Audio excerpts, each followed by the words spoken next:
else trying to join now. Okay.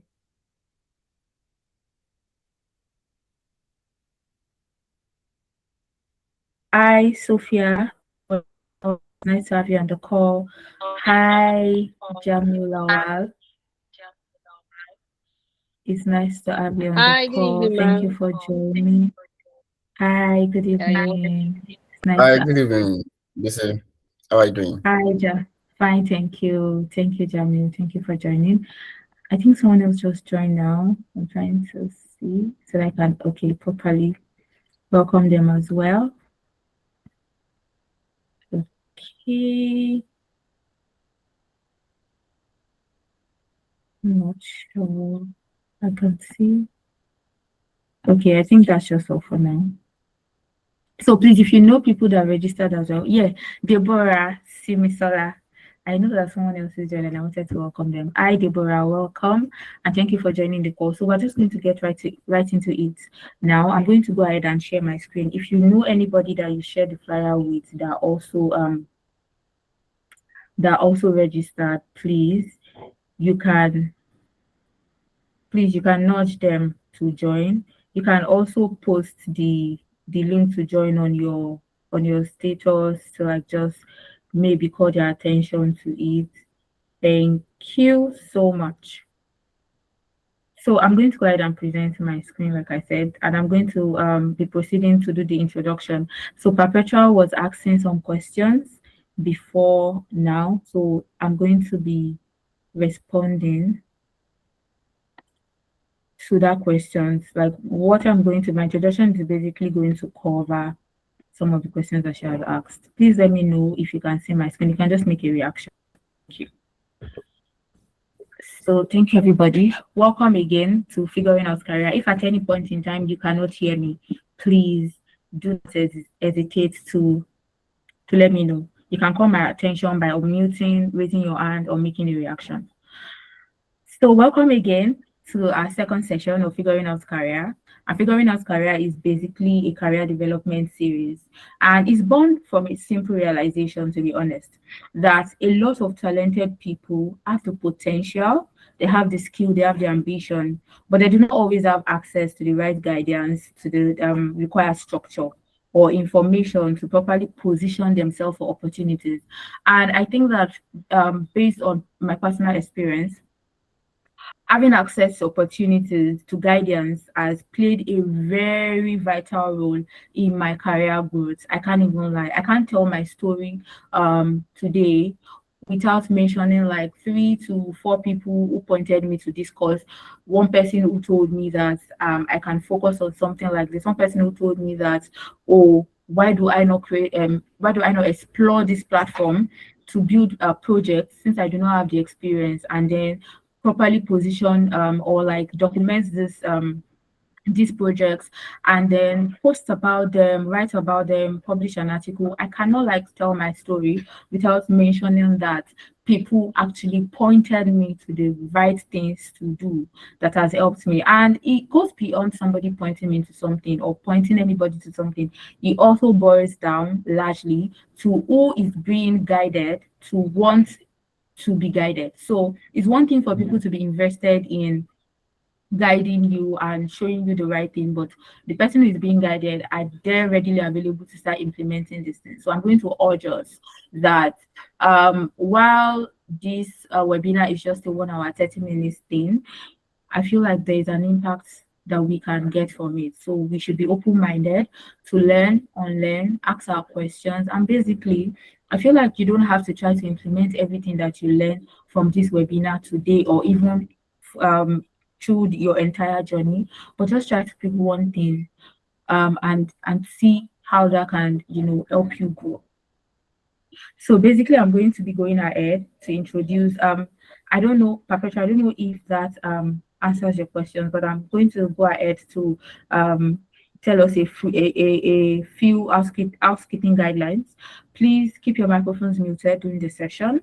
You can feel free to drop your questions in the chat box through the session.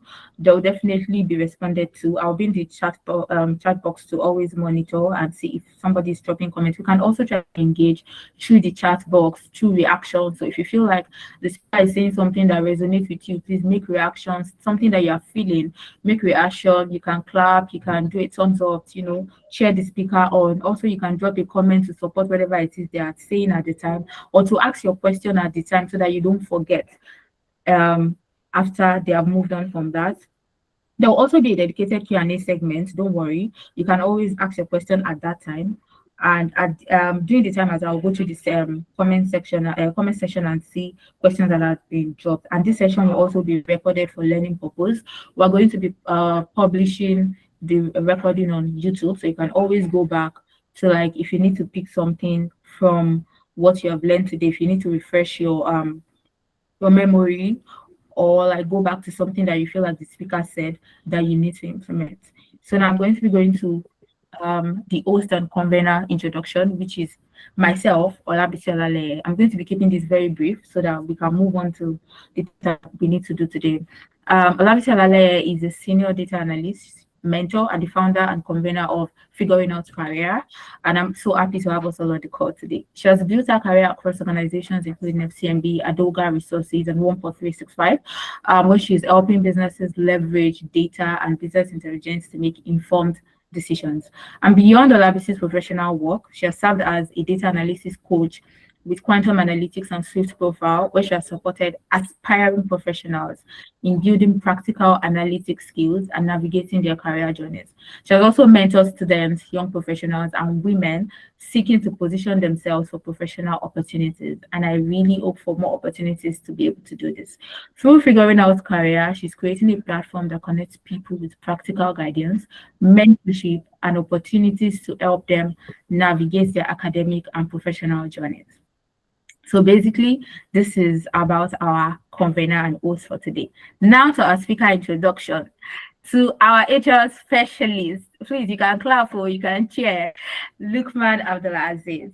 Luqman Aziz is a human resources professional with 7 years of experience across talent acquisition, employee relations, performance management, and learning and development. Remember when I mentioned that I cannot talk about my career without pointing to 3 to 4 people that have guided me? Yes, Luqman is one of those persons, and I'm deeply grateful that I have him in my circle, and that he's also willing to extend this opportunity to the people in my own circle. So I see the people on this call as the people in my circle, because yes, it's not just it's also extending the knowledge to every one of you on the call now, aside from what I have benefited from him. Luqman has worked in consulting, education, and technology settings, handling the full employee life cycle from recruitment and onboarding through training, design, and workforce planning. You can see this is your person, somebody that has handled full employee life cycle from recruitment to onboarding. So if you have all your questions, please, you guys should come ready. His work pairs practical HR delivery with a research background. He holds an MSc in industrial sociology from the University of Ibadan. He's an associate member of the Chartered Institute of Personnel Management. He even has insider information for you people, and has published on graduate unemployment, don't mind me, ICT skill gaps and workforce trends in Nigeria. Please, let's give a round of applause for our speaker for today. Please, let's share him on. I'll quickly walk us through the session timeline so that we're aware of what this entire session is going to be about in terms of the timing. So we already have our welcome and intro, which is between 5 to 5:15. I'm not sure if we have exhausted that time, but we're about to exhaust it. Then the entire session itself is between 5:15 to 6 p.m. and there's going to be a live walkthrough of application tracker. It's not something too complicated. It's just basically just basically something that you can use to track your applications. I think that when I got back to actively applying last year, I created a tracker for myself, and I can say that it helped me. So even I knew what was going well and what was not going well at a glance. It's just an Excel spreadsheet. It was on a spreadsheet, and for every application that I submit, I just fill in some things, details, and all of that. And it also helps you to be able to monitor. So I applied for this role, and this same role in another organization, but this role is offering this amount, and this role is offering this amount. You can easily see what the differences are with the pay, basically everything, description and all. And then we are going to have a Q&A session like I mentioned. So I'm going to be handing over to a speaker for today. Please let's cheer him on as Luqman takes over. Thank you, everybody. Thank you very much for putting this platform together. And I also appreciate you for the introduction. I think life is just about what we are able to do for others, not what we're able to do for ourselves. So, and that is why wherever we find ourselves and any opportunity we have, we can always sow a seed of greatness into others. So I'm happy and I'm very delighted about your growth. I'm really proud of that you're in my circle, and it's really commendable. So welcome everyone again. So today I have the privilege of taking us through one of the very basic topic, that is putting forward a strong application. Because merely hearing about that topic, we can always think, what's there in applying for a job? I see an opening and I send my CV. So is there anything that I need to come to know about there? Is there anything special? Is there any science or art of doing it better? So these are things that we're going to be working ourselves through today.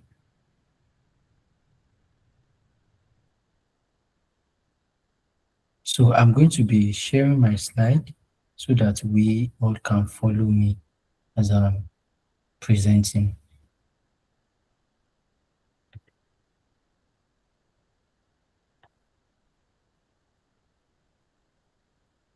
Yeah.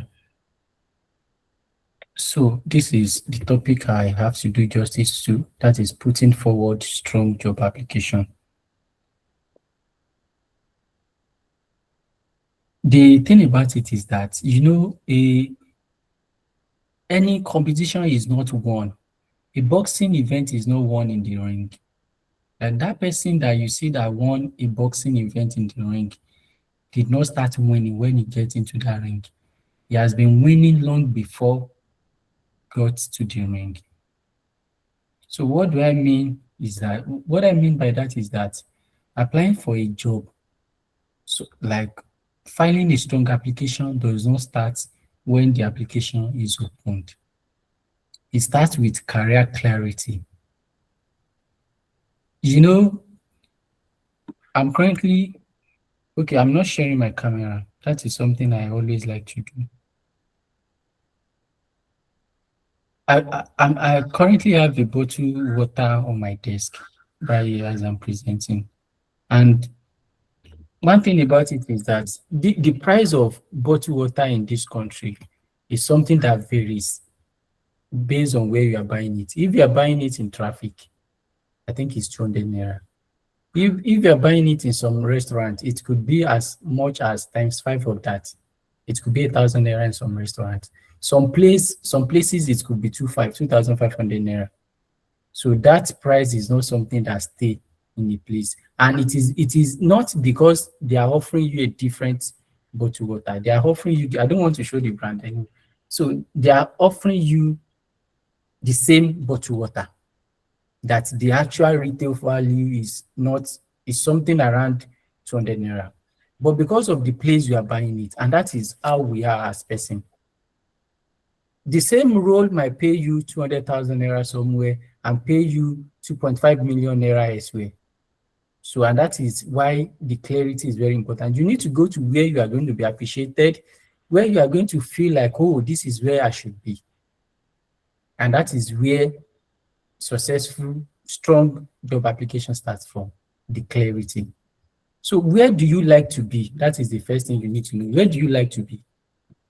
Okay, I want to become an HR professional. What do you need to be there? I need to know about, I need to have a background in this, I need to get XYZ certifications, all those things. Those are the things that you need to be there. And then how do you connect to those that are there? Yes, you know, for a lot of places, likewise in the career realm, you cannot get into the highest echelon without connecting with people that are already there. So you cannot wake up today and say, okay, I want to become this. You don't just become something. You need people to become whatever it is that you want to become. And this is what career clarity entails. Why you need people is because the people that are there knows what it takes to be there. They have taken the road you want to take, and they are able to guide you. That is the place of mentorship, the place of networking. Sometimes I've gotten a job without an interview. My friend just called me and said, "You are interested in this, right?" I said, "Yes, of course. You know now. Why are you still asking?" He said, "Okay. I don't. Your CV that I have last is the one you sent 2 years ago. Can you send the current one?"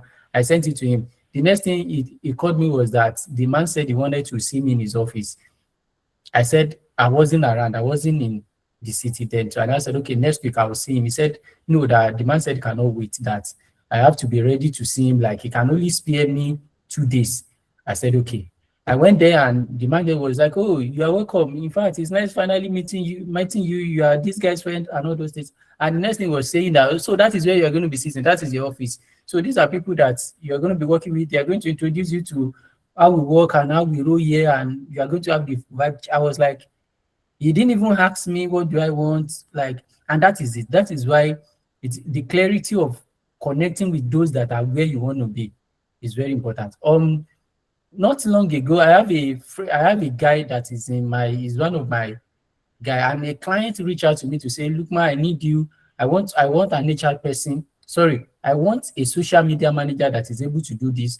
I posted it on my status, and this guy reached out to me. I didn't even say anything. I just said, sir, I found someone. You can start whenever you want. And that was the end. And that is why this clarity is very important. Now imagine if you want to learn how to fly, you cannot be keeping company with the fish, because obviously the fish does not fly. So you have to be in the company of those that can take you to where you want to be. So that clarity is very important. As you are moving away from this slide, first of all, sit yourself down and ask yourself, where do I like to be? What type of job do I like to do? What career do I like to follow? What career path do I like to follow? What type of company do I like to be working for? What type of things do I like to do on a day-to-day basis? What do I need to be in? Once you answer that question from the first point, the second one is what do I need to be there? What are the skills I need to learn? What are the certifications I need to get? What are the competencies I need to build? And then now boils to the third point, which is about meeting people that can help you to get there. So, I mean, if you have got, I expected that some of us, if not every one of us, will have passed through this. And if we have not done this, this is an opportunity for us to write it somewhere and go and do it. Then the next thing is personal branding. One thing about it is that you cannot, what you are selling is yourself. That is it. What you are selling, what people are buying, what in the job market, what people are interested, you are the commodity, you are the person, you are the one that people want to buy. So now imagine how you are going to see something that a product that has not been recommended to you, that you don't even know about. You just walk into a supermarket and just pick it. What can make you just, when you have your budget, okay, I'm going for grocery shopping and I'm going to be spending 75,000 naira. These are the things I'm buying.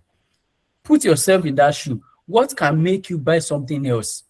What can make you buy something else? When you have a plan, that a budget, that, okay, I'm taking 75,000 naira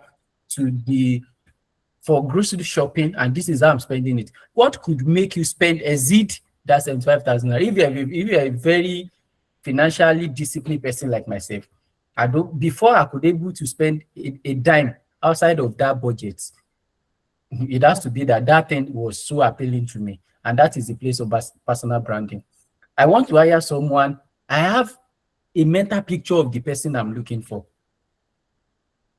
Then I don't know you from Adam.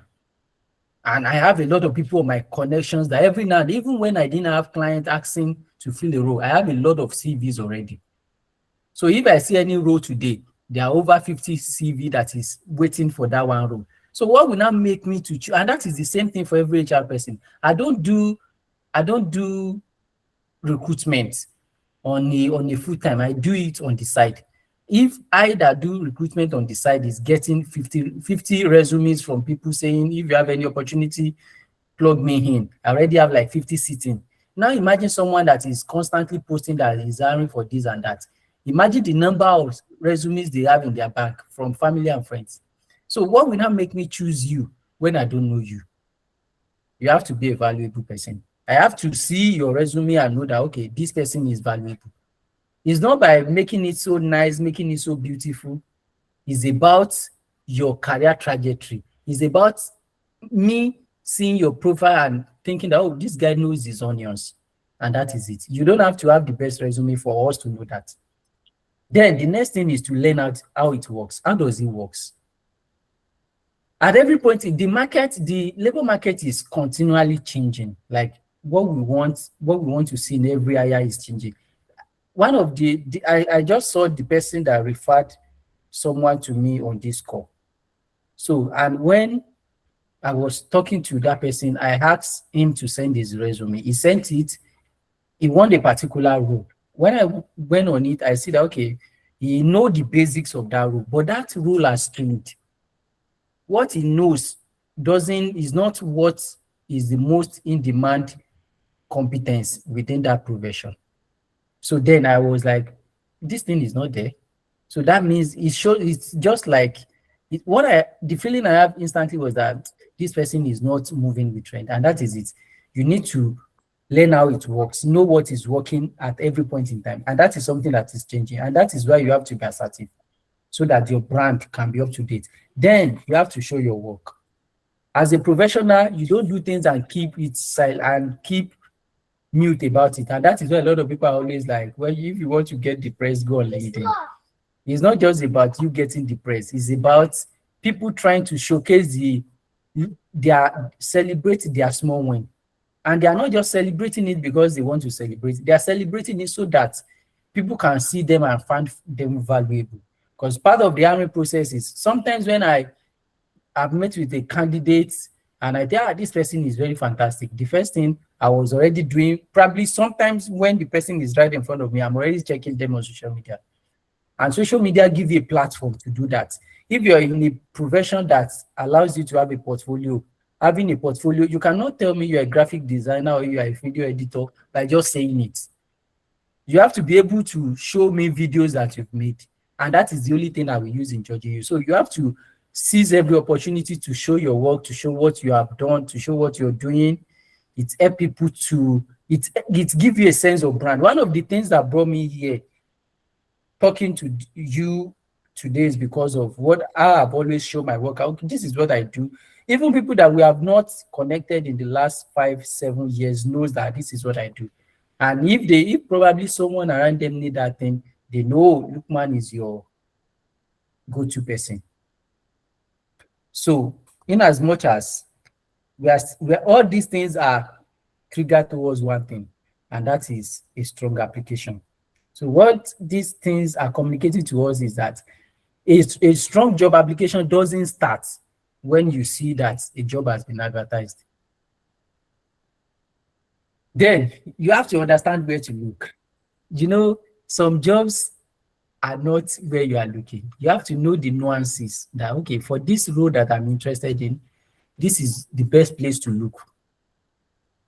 Sometimes I was hiring when I started recruitment, so I got a gig from an agency, and what they said was that they need me to fill a role for them. And that role, it's basically these domestic roles: housekeeper, driver, gateman, to a rookie like myself. I was thinking, okay, let's post it on LinkedIn, let's post it on Telegram and everywhere. After 3 weeks of consistently posting, like, at first, before I joined recruitment and selection, I'm always thinking that because I like it, so it's a piece of cake. But that's one of my earliest gig on that domestic workers was show me that this thing is a job. It's not a child's play. So, but do you now know one thing? I was using LinkedIn, I was using Indeed, I was using everywhere. But the only the why I the place I should have started is Facebook. Just look for, I should have just looked. What I eventually learned was that if I want to use it online, if I want to do it online, I want to get people online, my easiest plug would have been using Facebook and checking all those community-based groups. Like, okay, I'm hiring for these domestic staffs in Lekki, Lagos. So let me look for groups that are Lekki on Facebook, marketplaces in Lagos, and post them there. They will convert better. And that is why this is me from an HR perspective. That is why you as a seeker, you should know where you have to look for some roles. As an HR person, if I'm looking for another role, I don't need to go far. I'll just go on my LinkedIn. I might not even go to the job board on LinkedIn. I have a lot of HR persons on my timeline. So let me just be refreshing my timeline. At least on a random day, I see nothing less than 20 HR opportunities on my timeline alone, without even going to any job board. And that is understanding where starting professional are. Sometimes I might not open my Facebook in 3 days, but my LinkedIn, I will always check it at least 2 times in a day. At least. That is the least I'll check my LinkedIn. And that is, those are the nuances that you need to understand. You need to know when to use social media and what social media to use. Sometimes some roles, the best way to connect to get the best roles is through professional communities. Professional communities, like, we have a lot of forums for HR, and if you get into these forums, you are going to see a lot of HR opportunities, because that community are for HR, and I think every professionals have that. So just think, okay, I want to become a cybersecurity professional, a cybersecurity analyst. Then search for cybersecurity communities and be part of them. You will even see someone that is already working in cybersecurity saying that they need someone to support their work. You see agencies coming on there to say, okay, this is how it's done, like looking for people. And those, like, we don't get to see these things a lot because it's like a court. People within almost every profession have people that are within it. And they always try to ensure that those that are member get the best. And that is why that professional community is very, very essential. The third one is niche job boards. We have some job boards that they only post a particular role. We have a lot of job boards that the only thing they post are data analyst roles. We have some job boards that the only thing they post are HR roles. We have some that they only post for NGO roles and all that. So for every job boards, for every thing you're interested in, you have to go around and research about the job boards that are niche specific, that are specific to your field. You are going to see opportunities that you don't even know are existing. You are going to be seeing them there. Then there is a fourth one, which is the cold outreach. Sometimes you don't wait until someone say they are hiring. You go after them. I've done this before and it worked for me. And that is in job search. As Nigerian, we have a lot of disadvantages because, especially when it has to do with tapping into the international market, into the global market, because of a lot of what we call digital divide. So, and because of this, sometimes you might need to, you don't wait for people to say they need something. You just go around to see, okay, with the way things are going, this is what this company might be needing. Imagine a company just advertise, they just publish it maybe on their website or something that maybe they are merging with another company. If a company is merging with another company, that is some people leaving and some people joining. Or if a company just advertise that they are just opening another branch as well, That could be an opportunity. So all those pointers could point you to say, okay, if this company said they have now started, okay, let's say this is a tech school, they now said, okay, they are now introducing a new course on artificial intelligence and agentic AI development. You now think, okay, agentic AI development, that is my field. They are just introducing a course in it. I can take it comfortably and conveniently. They might not advertise.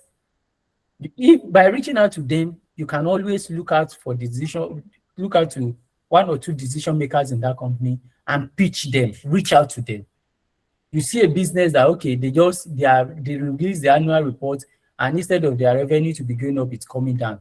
You are a salesperson, you have the portfolio, and you have something to show to prove that you are the best salesperson. Then look for the number of decision makers and reach out to them. This is what I can bring on board. That is like you marketing yourself to them. Sometimes this is something that I have tried and it has worked. And I bet it, if you have the value, and that is what I said earlier, be valuable. If you have the value that is so obvious, sometimes they cannot just ignore you. And that is what a cold outreach does. Sometimes you don't have to wait. You don't need to check LinkedIn and keep refreshing LinkedIn for opportunities. You don't need to continue talking to joining professional communities because of opportunity, and you don't even need to be exploring job boards. All you need is to reach out to someone, talk to someone in that company. I see you are just doing this, and I think I have some values I can bring on board. Sometimes you don't even wait for the opportunities. I have some companies I'm very passionate about working for, and then I'm working on a major project that once I'm done with it, I will have met all their requirements that they need in someone that wants to come on board. I will just look for a few of their decision makers and send them emails. If we are going to be talking about this code outreach on its own, that is another 2 to 3 hours class, because it's a lot of things loaded in it. But it's one of those ways, one of the places to look when you're searching for opportunity. Let's proceed. Then, applying.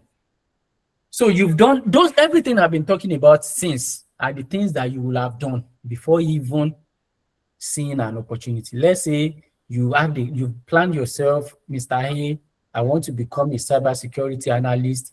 You've learned the things you need to know about cybersecurity analyst.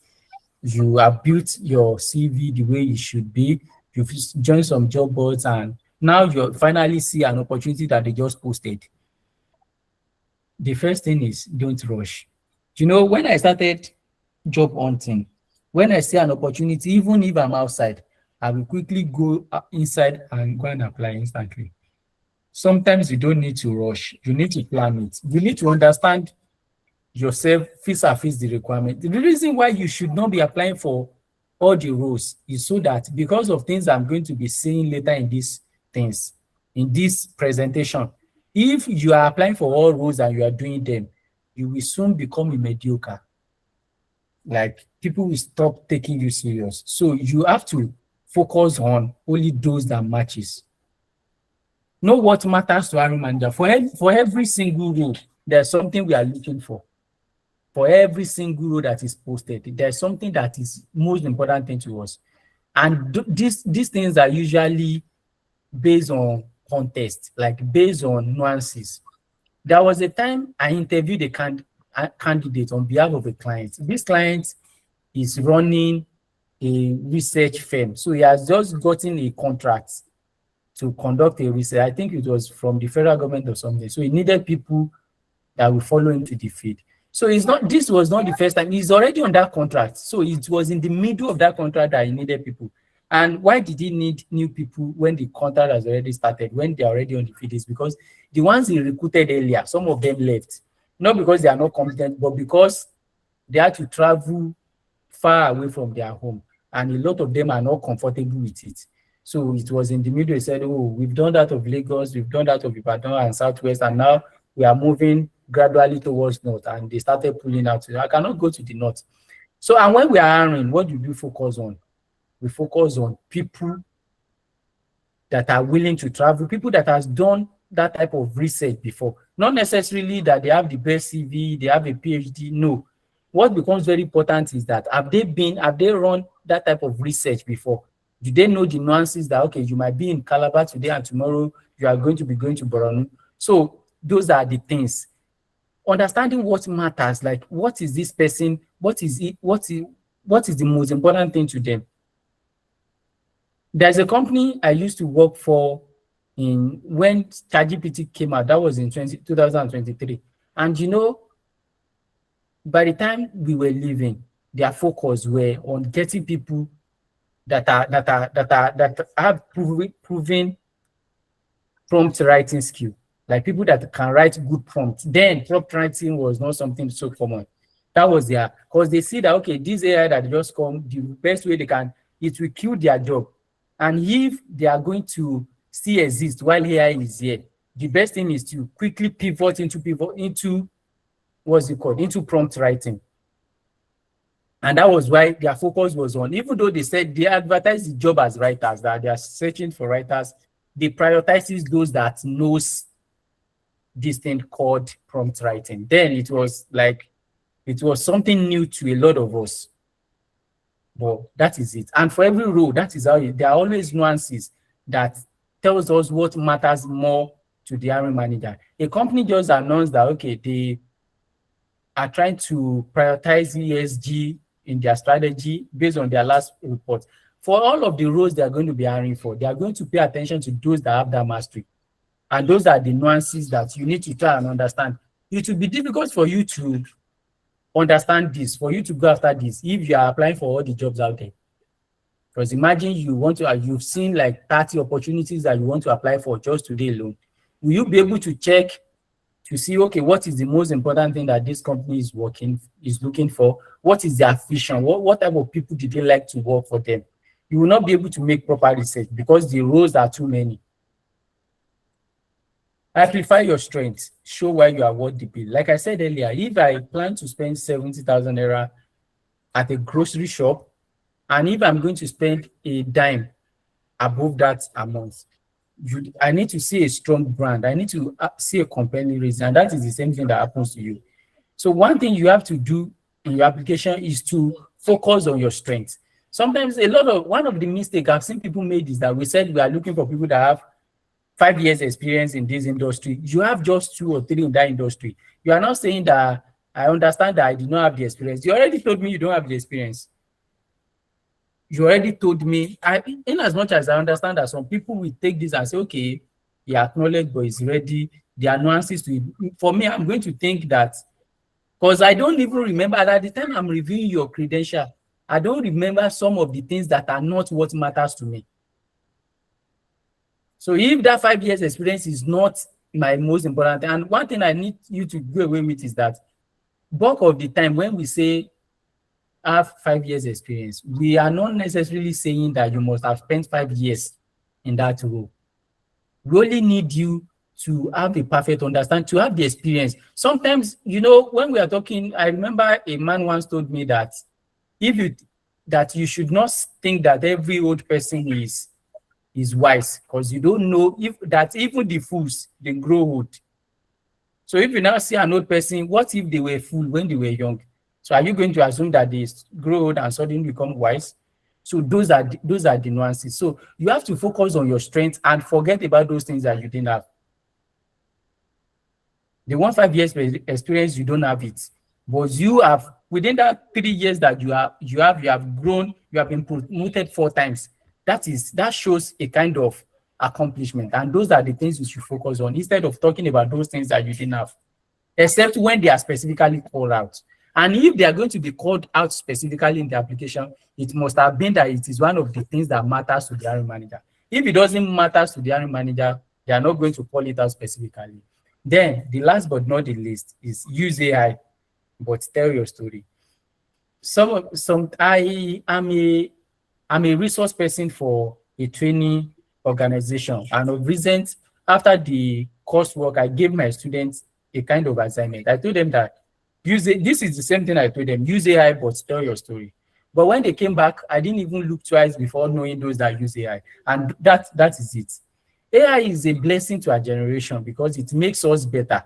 It makes us, even though AI give us a kind of world where we might not know who is good and who is not. if we are able to use AI the way we should. AI can help us to make our output, our storytelling, can help us to present our application, our resume in the best way. But if we are not the mastery of it, AI has a capability of hallucinating a lot. AI can just make things up itself. So, and if we are not the one that owns our story, sometimes you might just be going through your CV and be seeing new things that you don't even know is there. And that is why you have to be the one that tells your story by using AI. Then you've applied. So you've done those things. You've applied for the job. As my boss will always say, don't spread and pray. You know, sometimes we Africans and Nigerians especially, we love prayer. If anything doesn't work, we say, let's pray about it. I'm a believer in prayer, but I will not wake up on a Monday morning and go to pray. I will not wake up on a Monday morning and what I will focus on that day is to say, you see, today I want to use it to pray. No, I know that even after praying, you have to work. And that is one thing when it comes to application as well. You don't apply and pray. That is what we call you don't spread and pray. There's a lot of things that you need to do. There's a lot of things that you can do. One of it is follow up. There are nuances about follow up, but I'm just going to give us a very simple secret of it. And if you are able to write, so I'm not a fan of having slides that have a lot of details. That is why those one line has a lot of words within them. If you are going to apply for a lot of people don't do something. This is one of the things that will help you to stand out in your role. For every position you apply for, make 2 research.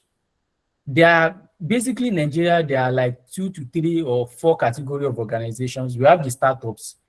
Those ones, they might not have up to their whole staff strength might be less than 20. We have those ones that are not so startups, but they are still startup. They are bigger. Those ones could span up to 50 or 100 or probably have multiple locations. And then we have the big companies. Then we have the multinationals and international companies. So all these companies has nuances.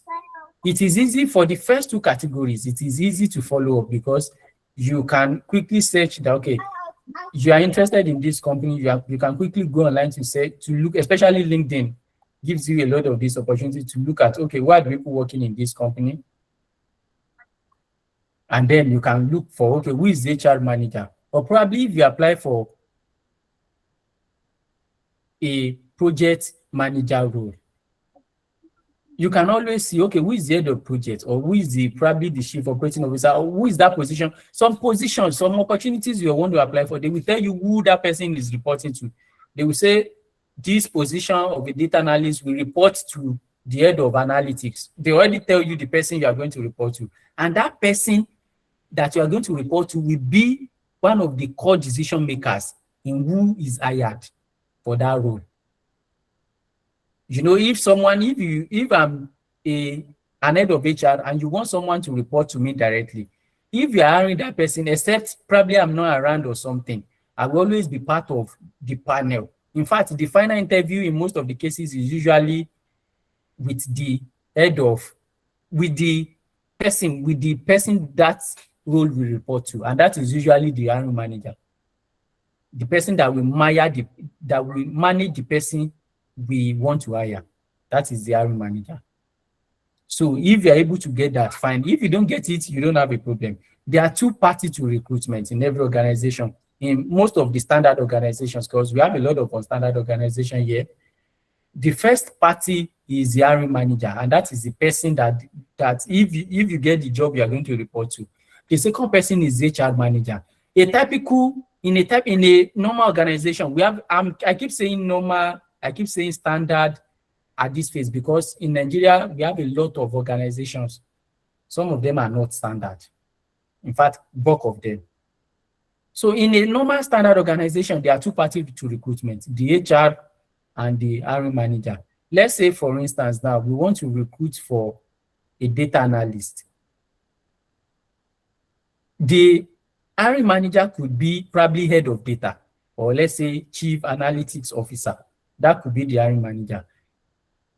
Is the person that felt that in his unit, maybe a data analyst has left, so he needs to replace them. He is going to place a request, a requisition to HR through the approval of the management, depending on how the organization works.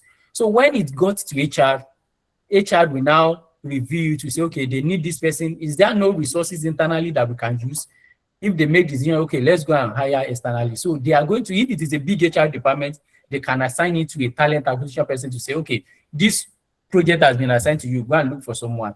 So is that person, is that HR person that will post the jobs, that will post it on anywhere you see it, is the one that will receive your resume and scan it and say, okay, let's pick this person, let's pick this person. Sometimes it might consult the hiring manager. That is the head of data. So for the case that I'm using. So once he has come up with resume, you can decide to have interview with them to say, okay, let me have the initial, we usually call it HR screening, the initial screening with them. So, and sometimes if they just want to have just one interview, by the time you get on the call, you are likely to meet two people. So the other person is going to be the hiring manager. So once that phase is done, so reason why you could reach out to, these are the two people you can now reach out to if you are following up. The HR person, if you're able to know who specifically in HR is handling this role, you can follow up with them to say, hi, I apply for this role, sell yourself to them. What you have done is that a lot of the time, a lot of companies use ATS, applicant tracking system. That is the system that tracks your resume against the job description and tell you, okay, this person is fit for who we want. And a lot of your application that you are sending, doesn't even get to be seen by an HR person. They end up in the ATS, and it is ATS that tracks them to say, this is not what we are looking for. Even those ones you submit on LinkedIn, most of the time when I post jobs on LinkedIn, it will show me everybody that has applied, and it will rank them for me. So bulk of the times, if I don't have the time to be checking one after the other, I will just pick the top 10 and download their resume and review it. So though every other person is gone into the trash. But one thing is, there's been a lot of this applicant tracking system, some of the times keeps short out the best candidates. And that is why for someone like me, I still prefer to always, if I have the time, to always still review every application, because I know that sometimes the best candidate doesn't have the best CV. And that is one of the takeaway. In as much as you are good at your craft, you are the best in your field, always ensure that your resume, your application material, your CV speaks to your competence because of ATS. So what the follow-up will now do for you is that even if your application did not get seen by human, it's a way of jumping a queue. I'm an alumnus of University of Ilorin, and we used to have a large queue in our park by the time you are trying to move into school, like transport yourself to school. And all those, we call something shunting. Shunting is a process whereby maybe you are the 50th person on the row. You will now stylishly go to the front and talk to that one person and move from being the 50th person in the row to probably being the 5th or 6th. So that is shunting, and that is something follow-up will do for you. Your goal is that once you are very qualified, that once someone sees your resume and go through it, you have a chance of being interviewed. And that is why you don't apply for all roles, because you cannot have that in all roles. You cannot be the best candidate for all positions. But you know that if this my resume for this job that I'm seeing, if it gets seen by the person hiring for this role, the person will want to talk to me. That is what you need. So, and if you have confirmed, so what this thing will now do for you is it will help you to remove your CV from queuing on number 50 to jump in the queue to become the first person, because it will land straight into the inbox of the hiring manager. And you can even track it. We have a lot of systems we use. That MailSuite is one of them. You can use it to track an email that you've sent out. Has it been read? Did they even download the attachment you add to it? And then we have all this software that help you to get, you are applying for a data analyst role, you find the head of data and you want to reach out to them, use this. You want to reach out to them, you can use Wizard is there, this other one, Apollo is there to get their email, and you can always reach out to them. The next one is ask for help. Always ask for help. You've applied for a role, you know someone who is working there, I've got a lot of unsolicited messages on LinkedIn saying, "Hi, I applied for a role in company I see you are working for. Are you able to help nudge my application and all those things?" It is not too much to ask. It's not, you don't, if you cannot follow up with HR, you can see if you know someone in that company, they could help as well. And then you have to be aggressive in your search. You don't just apply and wait or stay. You have to show that, okay, I really want to get this role. And that is why if you apply for all the roles on the internet, you cannot be able to be aggressive, because you cannot be able to give them all the energy to say, okay, let me go after this role, this job with full force.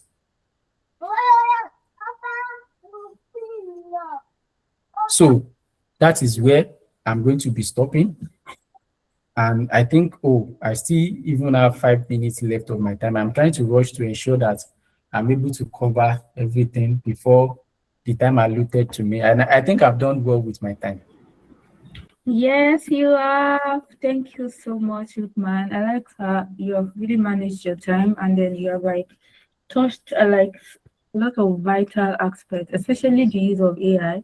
I think that a lot of people are really not taking advantage of AI. I think the fear of AI is, the initial when AI maybe came to be, the initial fear of AI is here to take our jobs and all of those things. People still have that idea on their mind, and I think that we've gotten to a stage where everybody should be using AI to enhance their skills, or on the community. So we have a community for figuring out career. If you're not there, you're missing out on some things.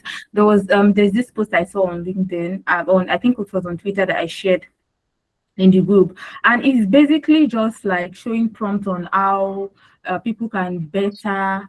Somebody's asking a question. Don't worry, I'm going to read it out to the speaker after this.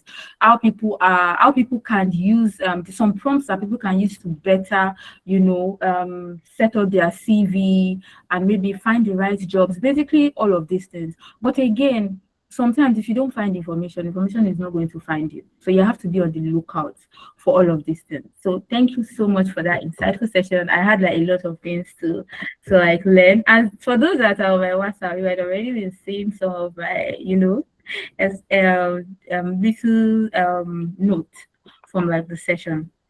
So yes, we are now currently in the Q&A part of the session. I also have some questions that I listed out from what people stated as their concerns in the application, but I'll first take our questions here before I read out some of those questions. Hopefully it's going to like cover most of us concerns that we stated in the application form. So Emmanuel is asking, how can I track applications via email application? Well, that is the easiest thing. There's a software. I think you need to switch into Gmail, because it only works. The one I use, the one that I know, is called Mail Suite. That is MAILSUITE. Suite in Microsoft. That is like a mail suite. You can. Can you call it again? I want to type it in the chat so that people can know. MAILSUITE. Okay, mail suite. Oh, okay. Is it together, or they can just search for it separately? It's together. So you can add that and attach it to your Gmail account with E, not suit, like. E. Okay. Yeah. So you can add it to your email, and when you send any email, it will tell you it has been read. In fact, if they do some things on it, probably forward it to someone or download your attachment or click the link you have to it, you are going to get notified. So that is a way. That is a very easy. We have a lot of other applications that is able to do it. You can just make your research, but that is the only one I've been able to use for that purpose. This is the first time I'm actually also hearing about mail suite. I think I want to also explore it. Really, thank you, Emmanuel. Just to add, so now if you're applying for a role and you're applying via email, I'm very sure that you must have seen a description somewhere before you got that email that you used to apply. One thing is, some of these emails as well always have, even if it's the HR sending it, even if it's directly to somebody, I believe it's going to most likely be a work email, and you will see the name of the organization. So one thing I've always done is, because for some communities that I belong to, people will come and say, oh, I'm hiring for so person, but you're not sending your CV directly to me. Please send it to this particular email. And I see that there is a name the person has already stated it's not their personal email, it's the email of the person that wants them to help them gather CV, and they're posting it in that community. And I just pick the name of that company attached to that email. I go straight to LinkedIn and I search. And when you search for a particular organization on LinkedIn, you can also check for their about, jobs, people. I always scan through the people list because I know that I'm going to see most people that are in that company there. The HR will be there. You will definitely find people. And it's important, you can start your search from there. You can ask you can read about them, you can, and I always use it to like back up my application. I just like add a little bit of body to the email to before sending my CV, and so they know that this person is aware of what this organization is about or what this organization is in. I don't know if that, so that way you can also like make follow-ups, reach out to people, be able to find people that you can just quickly message and say, oh, I submitted an application to this thing. Sorry, I don't want to take much of our time. Look, man, I also want to add this thing. I recently read it on LinkedIn where one HR professional posted that a candidate reached out to them via LinkedIn. They had already applied and got rejected. And so they saw that that role was opened again. They submitted their application and they now reached out to that HR to say that they had interviewed before and got rejected. And the HR had to now speak to she was not the person hiring at the time in the organization, but she spoke to the person hiring. And they had to pull out that person's application as one of the top people to re-interview because he reached out. So it's quite important to always do your search. Like I said, you can get guidance, but what do you do with the guidance that you get is also quite important. So please, if you have any other question, anybody with any question, please, you can go ahead to ask before I read out some of the ones that I have here. Okay, so I'm just going to read out the first one that I have here. So how should early career professionals approach their job search strategically, and where can they find quality opportunities worth applying for? So a lot of people are concerned about, I don't have any experience. How do I prove to recruiters that I am, I can get this job done? I think it already boils down to a lot of things that you have said, but please, we'd appreciate if you can help us, Well, as the guy's experience, the first thing, like I said, when I started this presentation, I talked about clarity, like knowing what you want to do.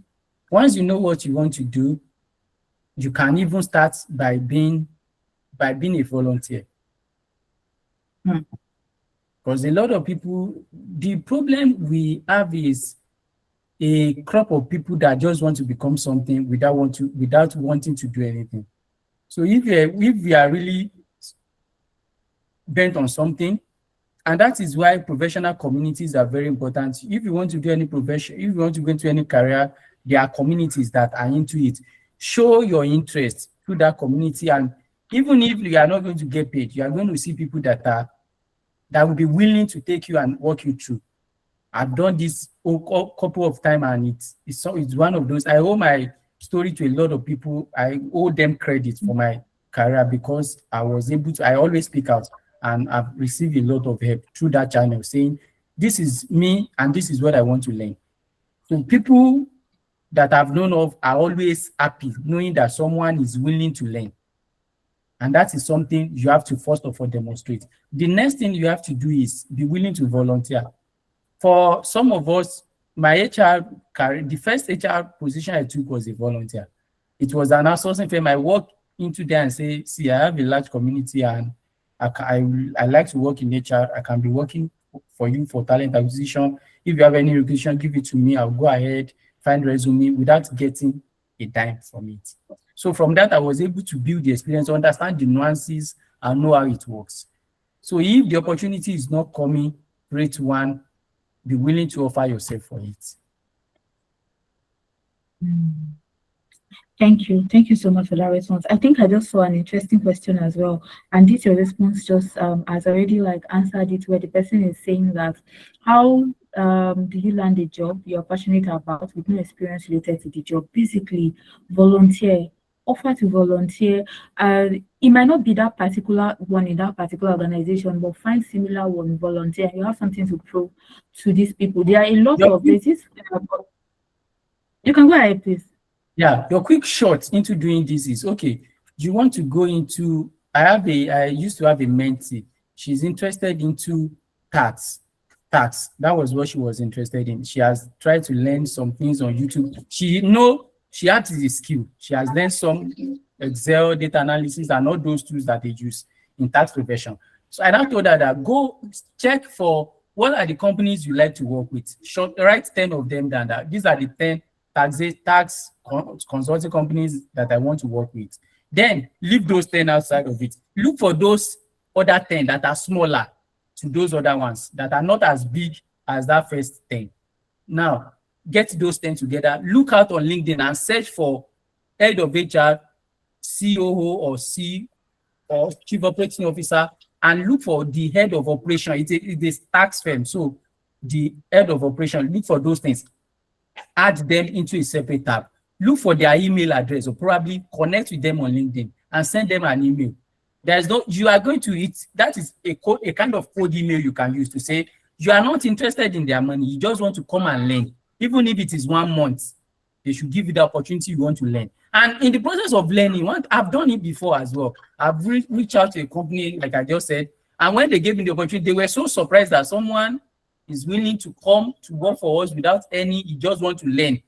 I was always asking a lot of questions, and at the point the man said, young man, are you interested in an opportunity we can offer you, but at this moment, we don't have a big budget to pay, but this is what we can pay.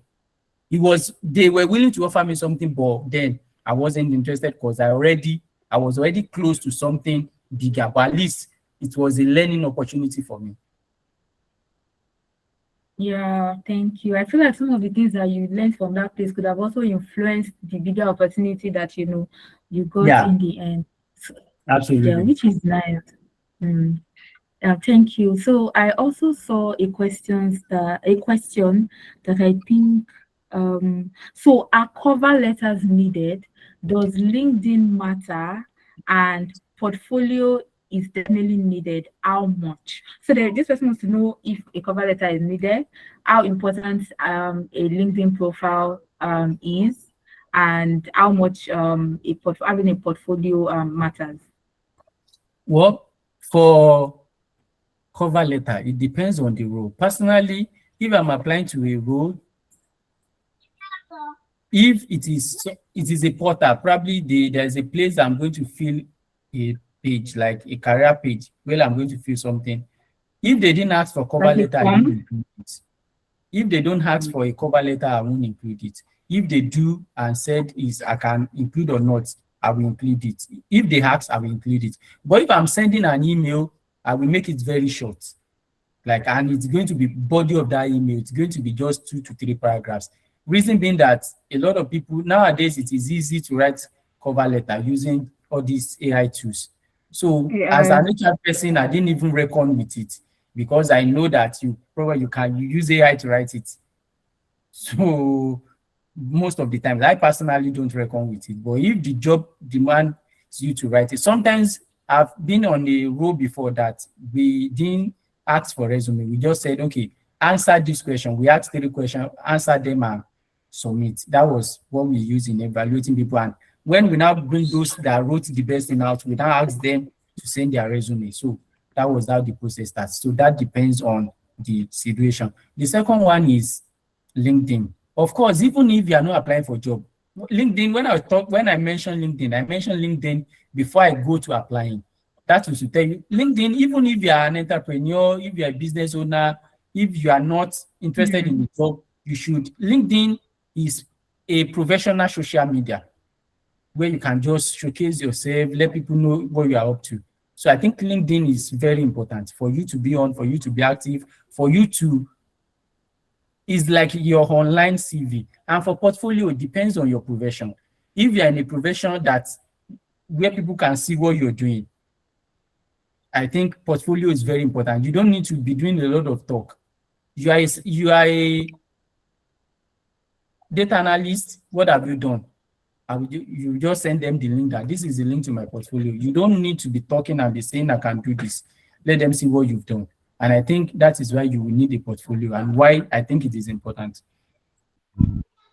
Yeah, thank you. The same goes for software developers and the like. So you're telling them that you're good in building websites and all. What work have you done? And I think to an extent, LinkedIn can also work as a portfolio because, to be honest, I don't think I currently have a working portfolio. In all honesty, so I feel like a lot of people have gone. Some of the the I call it requests that I've gotten on LinkedIn is because people have gone to my profile to check. And that's why you have to always keep your LinkedIn updated. Do you know what happens on LinkedIn? A lot of recruiters, when they want to hire people, they go on LinkedIn and use certain keywords. And then if your LinkedIn is not updated enough, and because you know that these keywords change, we're in a world that is really evolving fast.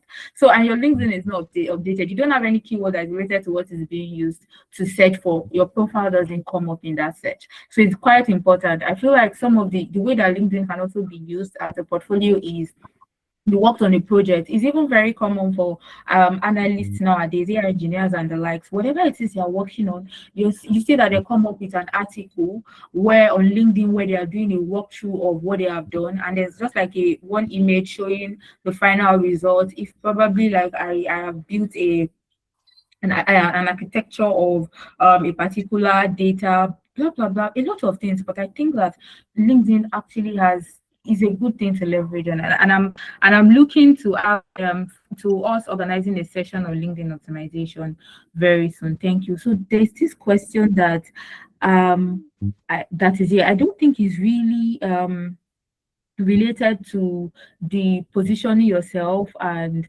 putting forward a good CV. I think it's just basically like what you said, what you the first thing you mentioned, which is clarity. So that's why I'm going to be reading this question out. How do I figure what exactly I want? There are so many advice online. 1 minute I want this, next minute is that. It's difficult for me to pick what to major in. So this person, I think, is basically they're dealing with information overload, and I don't know if there's anything you can say to like advise them on this. Luqman. Well, there's this book that when I've had that question a lot of time, and there's that one book that always comes to my mind.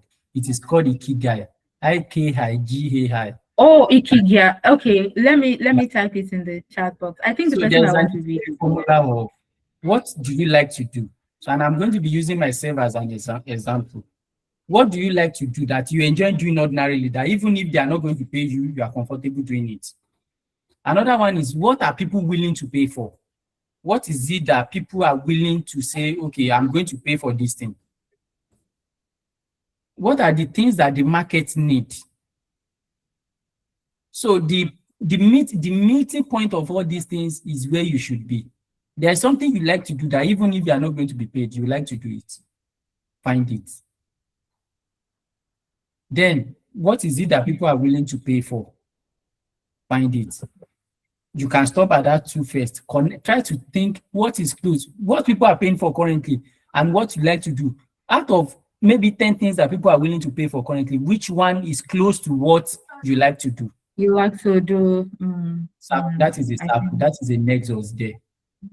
Yeah, somebody has dropped a question I in think the you chat. should I'm check going to be it reading it out. out.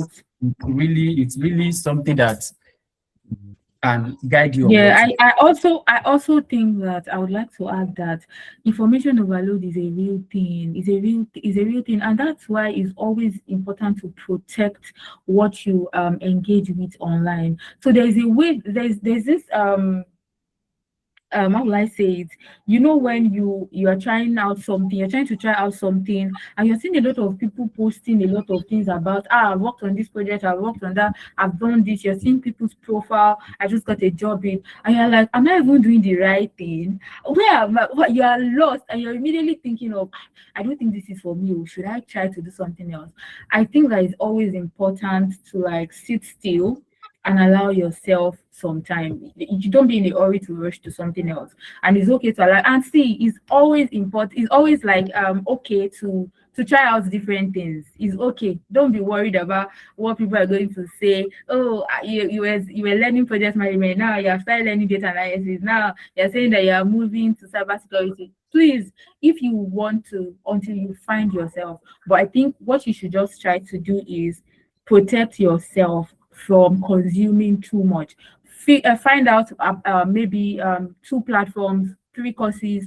In fact, I feel like 1 course at a time. And after every course, I would advise take a project before moving to the next course, because you would not know that you're already good at something if you just keep taking courses and you're just like moving from one course to another because you want to start earning certifications. No, finish 1 course, find a project on that, and take it. I hope that if you have more questions, you can always reach out to me directly. Can ask them on the group as well.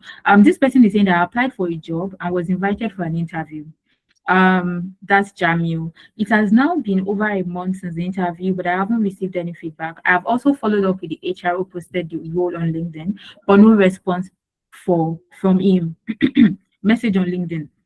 What would be the next approach at this point? Should I follow up again or simply move on and assume the position has been filled? Well, that is one of the issues we are still trying to advise against when it comes to HR professionals doing what they should.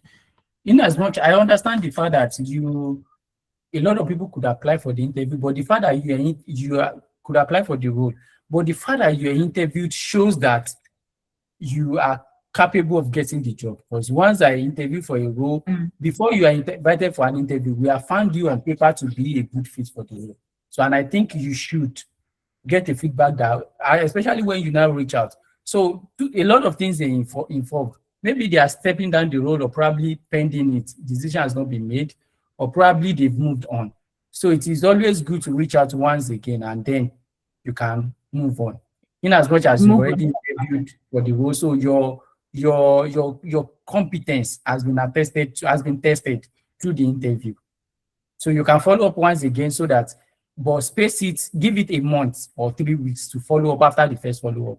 Then you can end it there. All right, thank you for that.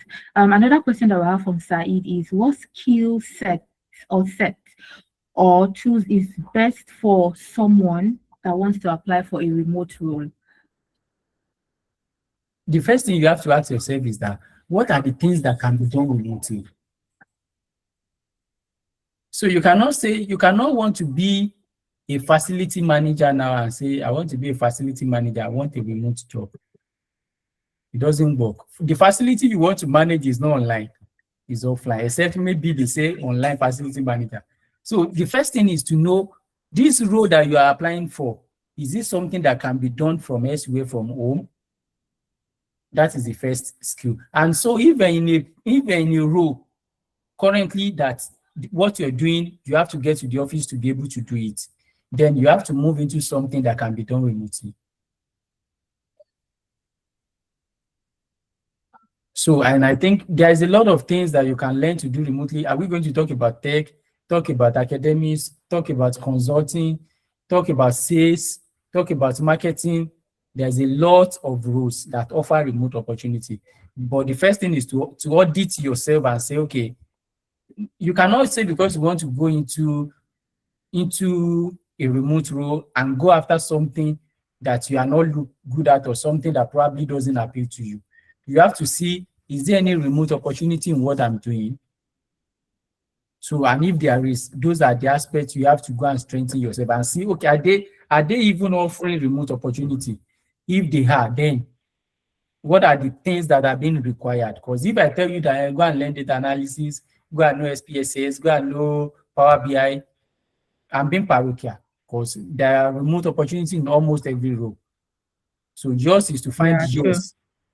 Yours is to find what is specific to your field and see how to align yourself to match the remote opportunity in those areas. Yeah, I think maybe the what they might want to be asking specifically is, I don't know, but I just want to, if you can answer this, maybe where to find the remote role, or how to position themselves to find the remote. So I know that there are some people that would say, oh, this is where you should be looking if you want to get a remote role. But I think you have already done justice to the part where they first have to get clarity on what they want and find out what tools are required in that aspect. But again, if you can maybe give an answer to maybe where people, I know that LinkedIn, yes, you can always look through LinkedIn, Indeed as well, but if there are maybe any other platform that you want to suggest. Well, there's a lot of platforms that offer. There's one called We Work Remotely, there's Angel List, we have a lot of them. But like I said in the beginning, remote role is like every other role. So, and remote what? Is it remote data analyst, remote project manager, remote software engineer, remote talent acquisition, remote administrative officer, remote virtual assistant, all those things. So those are nuances that you have to get sorted, because there are platforms that BC can attest to it that they only post data analyst roles. So some of them could be remote, but remote specific roles, we work remotely. There's a company called Remote. They handle that as well. There is Angel List. We have a lot of them. I think a random Google search will show you a lot of. Would you? Yes, actually. So I think what the person should focus on is the tools that they need to learn, based on what they want to. In terms of the tools, apart from knowing tools that are important to your craft, to the position you want to occupy, you need to be very versatile. You need to be very versatile, because you need to be able to work with a lot of collaborative software. Think of Slack, think of ClickUp, project management softwares like ClickUp, like Monday, like CRM, Asana, Jira. All those things are things that in remote setting, because it's not an office where I can just walk into your office and say, "BC, please get me the file." So there has to be a place that can, like a kind of infrastructure that can take charge of that.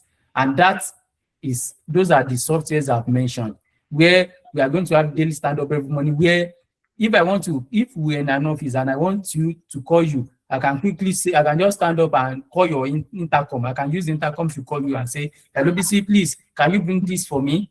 But in a setting where we are remote, so, and we still want to do that as well. So then that is where it comes to the communication skill, the Microsoft 365 and all those co-working spaces. That is why they exist and what they are for. And these are things that for you to show remote readiness, you have to know them. They cannot recruit you today into a remote role, and I cannot recruit into a remote role today and you'll be telling me that, "Please, how will I work with ClickUp?" You should know it, because it's part of those things that make you remote ready. Okay. All right. I'm trying to see if I can list them in the chat so that people can maybe look them up. So M365, I think Jira is also like a good this thing, because a lot of companies are now like setting up their projects. Basically, it would help them monitor project progress for teams. I think is majorly used by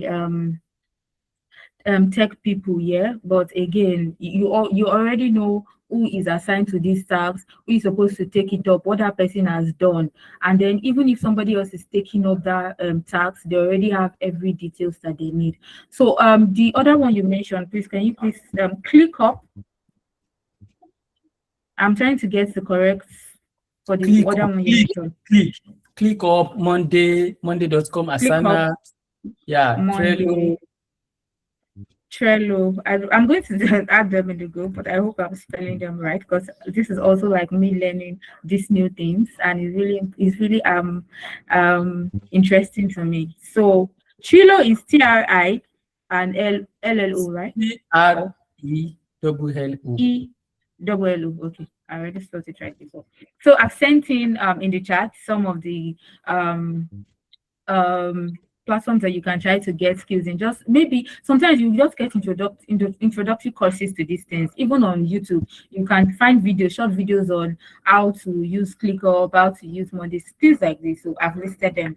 Thank you so much. I think that there's one thing that we missed. You did not, if you can help us present the tracker, the application tracker for people to just, I'm going to be sharing it via email after this session. If I don't share it today, I'll share it tomorrow by God's grace. But you should look forward to receiving it. But I just want our speaker to like show us what it looks like, and maybe if possible, in case some people might be confused on how to go about it, just basically a little bit. We still have like 6 minutes left. Thank you so much to our speaker. We can start clapping for our speaker and dropping our comments on what we have learned and every other thing. So I'm going to be sharing the tracker via email. This is something I developed to use for myself and for my clients. So it's not all encompassing. You can just pick the concept from it Add and your develop yes, one and also add your own things exactly. that you think might speak to what you're looking for. But this is something I use for my client because it speaks to what I want to track and what I want to document. Though I think one of the guys on my team is still trying to improve this so that we can have a first page that is a dashboard that shows us everything on the other logs. Oh, exactly. So that Really is nice. I tried to confirm with him today if that is ready before sending this out, but he said Okay, I'll confirm before. Oh, he said it's not ready yet. yeah, I'll so just send this version. No worries. I'll send this yeah. version. They can So I always have create four tabs on what I use. The first thing is, like I said earlier, I want to know I have companies I want to work for. One of the best ways to have, by the time you get to at the beginning of your career, you want any job and you want any company.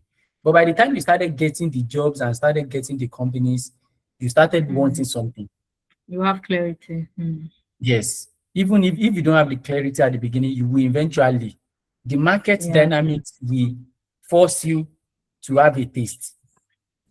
And that is why it is always better. You will save yourself from a lot of headache if you are able to have these things earlier. You have the target companies these are the companies I want to work for. You might not necessarily start with them, but anyone you are going to work for has to be something that will take you to that place. So you cannot be saying that you are in Lagos, you are going to,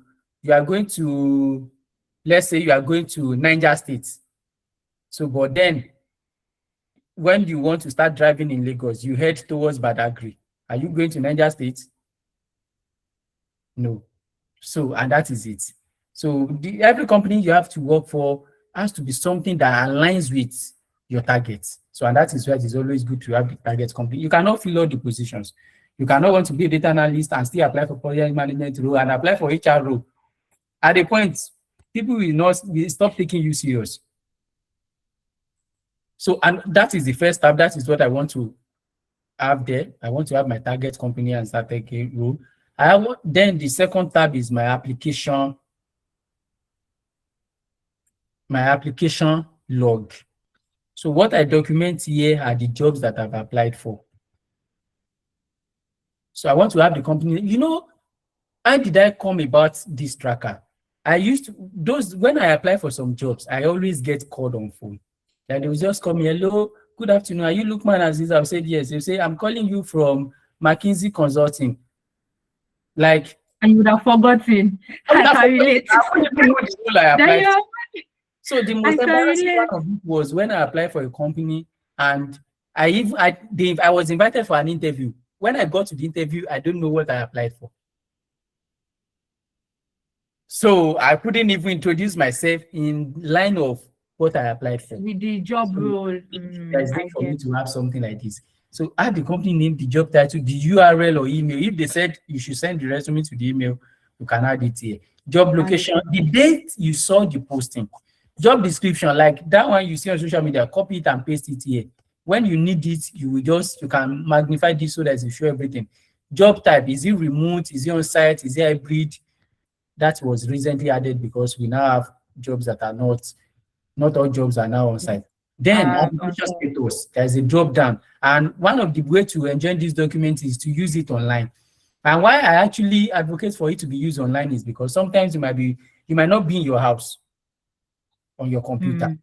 Or maybe they can have a copy in their drive that they can always quickly access. You should keep it online because if you have a copy in your drive and keep it offline, by the time you update the offline one, the online one, you will not get the updated. I think you should use it online. So you're able to say, okay, what stage are you in the application? I've applied, I'm following up, I'm interviewing, I got the job.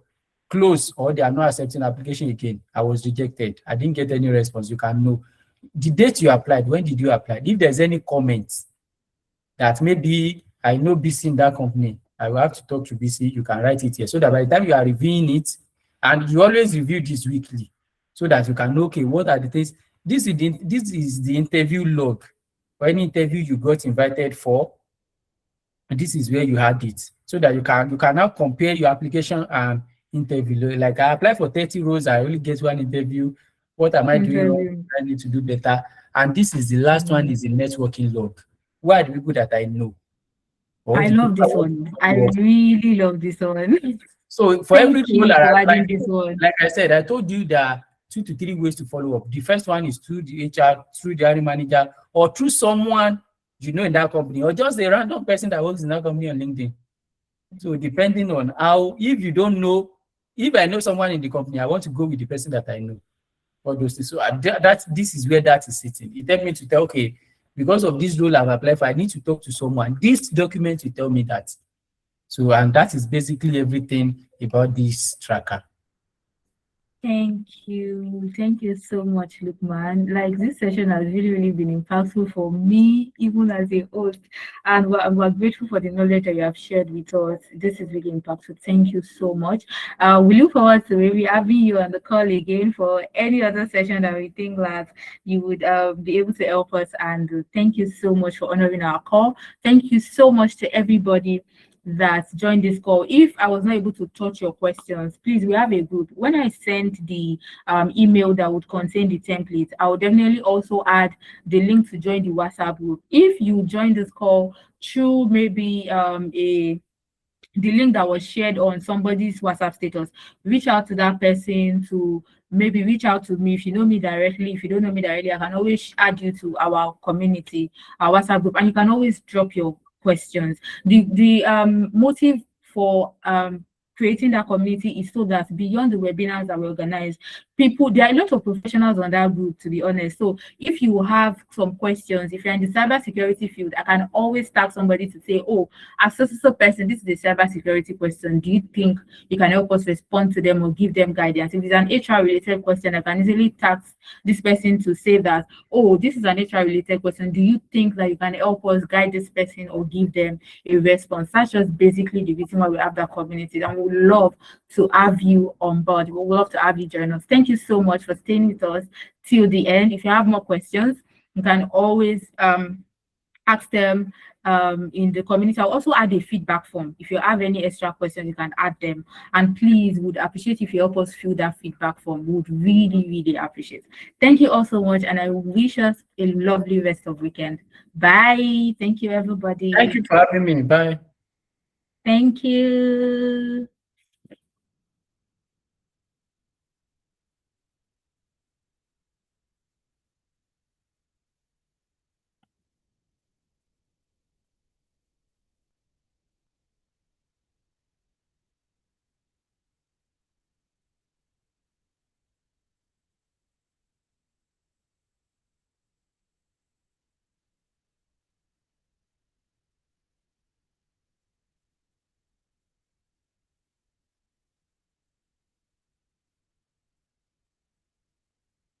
You're welcome, Deborah.